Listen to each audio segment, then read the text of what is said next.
Back now on this special edition of Triad Today and our report from Congress. Our first guest is freshman Democrat Representative Alma Adams from the 12th District, which includes Greensboro, High Point, parts of Winston-Salem, and Lexington, and other areas. Alma's a native of High Point, was a longtime member of the North Carolina General Assembly. She's a college administrator by profession, and I'm so honored to have you on the show. Thank you. It's good to see be here. You. Thanks for taking time on your break. Thank you. Who or what influenced you to become an educator?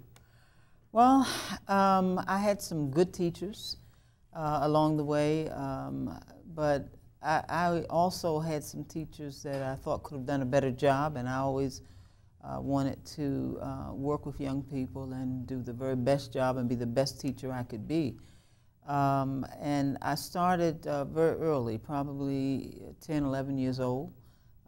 Started drawing and very interested in the arts. So you knew you were going to be... And I did, as a matter of fact, and that's not what happens generally. You go to college, sometimes you don't know what you want to do, but I went knowing exactly what I wanted to do. Yeah. Fortunately, I had some good mentors there, and they helped to mold me. And how is that background, how is your background as an educator, as an administrator, has that helped you at all as a congresswoman? Well, I think everything you do is about teaching and learning.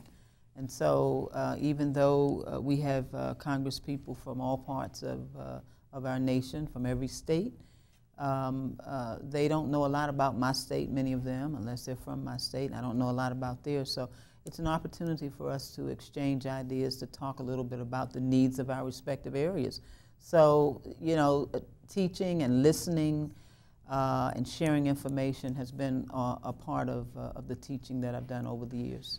Well, one of the things you're trying to teach some of your fellow congressmen about is hunger, the issue of hunger. We've had Clyde Fitzgerald on this show many, many, many times.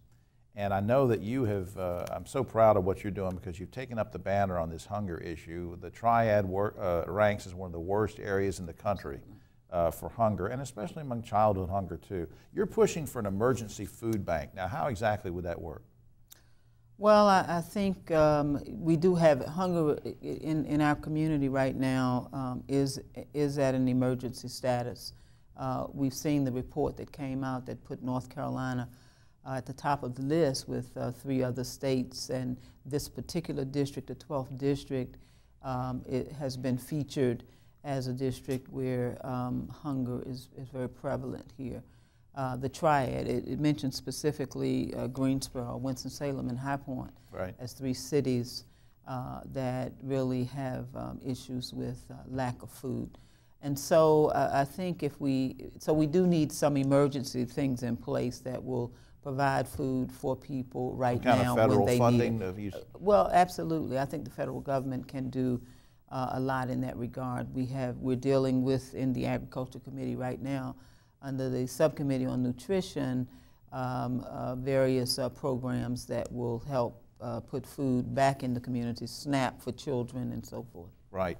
You introduced a bill to cut taxes on medical devices. Just a quick answer on that. I'm just curious why.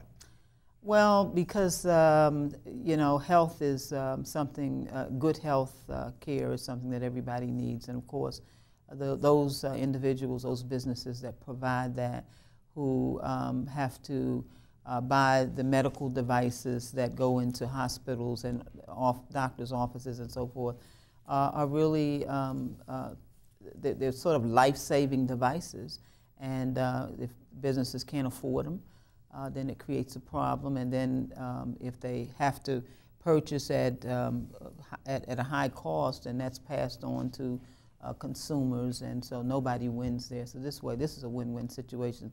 Going to help the small businesses, and it's going to also help the patients they serve. Switching gears for just a second. Earlier this year, you went undercover and posed as a student at a local community college. What did you learn from that experience? Well, you know, being a teacher for 40 years, I think it gave me an opportunity to get back on a college campus, and which I always enjoyed doing. But you know, there are lots of needs that students have. But also when we look at community colleges and what they provide to help students get a start, many of them to get the training, we're going to need community colleges to help us to retool for the new job creation, which I think will help us improve our economy here in North Carolina. So, you know, just being there helps me to understand not only what students are continuing to go to, but also what the educators are doing and how they're providing that knowledge to the young people who will need it. Did you take any pictures of you undercover? I'd like to see that. Well, the thing that I went undercover the most with was at the Goodwill. I did that undercover because a particular day I was at the college. That particular class was not in session, so I moved around the campus in other ways. Right. But yeah, you go undercover. The people on the outside kind of know what you're doing. The people on the inside meet you once you get in. What a neat thing! I mean, you could start a whole trend of. Oh, we're going to be doing that. As a matter of fact. Well, don't come to my neighborhood and do that because it'll scare me if you. I don't like this undercover. No, right. I think it's great that you're doing it, really.